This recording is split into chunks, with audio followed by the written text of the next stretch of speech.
लाओ त्से सूत्र 21 की एक मौन यात्रा। नमस्कार, स्वागत है आपका स्टोरी विद अननोन पर।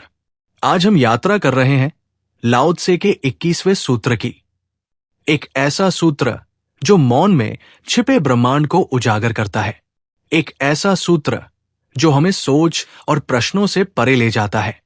ये सूत्र हमें एक ऐसे व्यक्ति की झलक देता है जो भीड़ में नहीं दौड़ता, ना हाँ कहता है, ना सफलता चाहता है, ना असफलता से डरता है। वो केवल मौन में जीता है, जैसे किसी नवजात शिशु की पहली हंसी से पहले का मौन। तो आइए, बिना और देर किए हम इस सूत्र की गहराई में उतरते हैं। सोचना बंद करो और प्रश्नों का अंत करो। हाँ और ना में क्या फर्क है? सफलता और असफलता में क्या फर्क है? क्या आपने कभी खुद से पूछा है, क्यों हर बात में हम दो पक्ष बना देते हैं? क्यों हमें हर चीज का निष्कर्ष चाहिए? क्यों हम ये तय करना चाहते हैं कि ये सही है या गलत? यहां लाओ त्से हमें चेताते हैं, जब तक आप सोचते रहेंगे, आप प्रश्नों में उलझे रहेंगे। मौन ही वो द्वार है जिससे शांति प्रवेश करती है। दूसरे जो महत्व देते हैं वही आप भी देना चाहते हैं। दूसरे जो त्यागते हैं वही आप भी त्यागना चाहते हैं। कितना हास्यास्पद है। क्या हम वास्तव में खुद हैं या केवल दूसरों की नकल कर रहे हैं?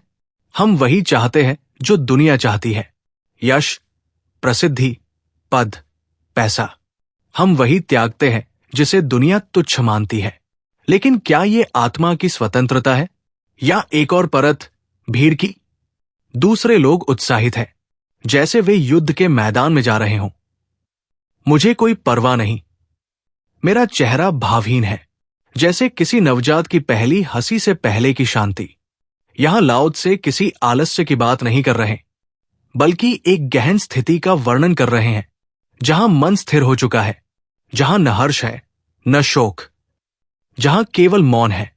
दूसरों के पास बहुत कुछ है, मेरे पास कुछ नहीं। मैं ऐसा हूं बिना लक्ष्य के, जैसे कोई घर बार बिना का, जैसे कोई मूर्ख। मेरा मन बिल्कुल खाली है। यहां मूर्खता वो नहीं जो अज्ञानता है, बल्कि ये वो मासूमियता है जो अहंकार से मुक्त है, जो दिखावे से मुक्त है। अब हम बढ़ते हैं सूत्र की गहराई की ओर। ये सूत्र कहता है, जब तक आप किसी पक्ष में हैं, आप बंधे हुए हैं। आप हाँ ना से डरते हैं। आप सफलता चाहते हैं तो असफलता का भय बना रहता है। सच्ची शांति वहां है जहां कोई पक्ष नहीं, जहां आप बस है, साक्षी, मौन, जैसे आकाश। न कुछ जोड़ना है न कुछ घटाना है। अब हम उस कहानी की ओर चलते हैं जो इस सूत्र को जीवन में उतार देती है।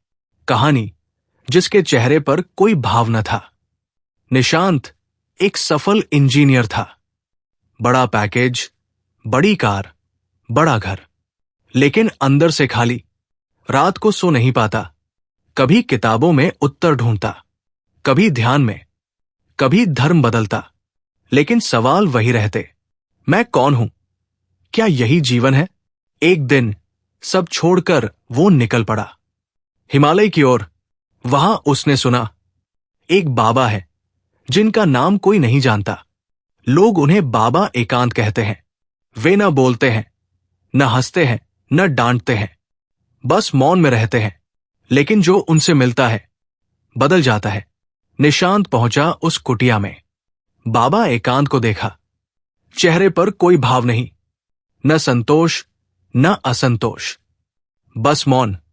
वो बोला, बाबा, मैं खो गया हूं, मुझे रास्ता बताइए। कोई उत्तर नहीं।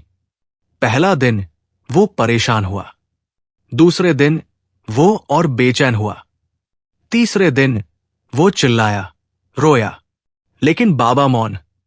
चौथे दिन वो भी चुप हो गया।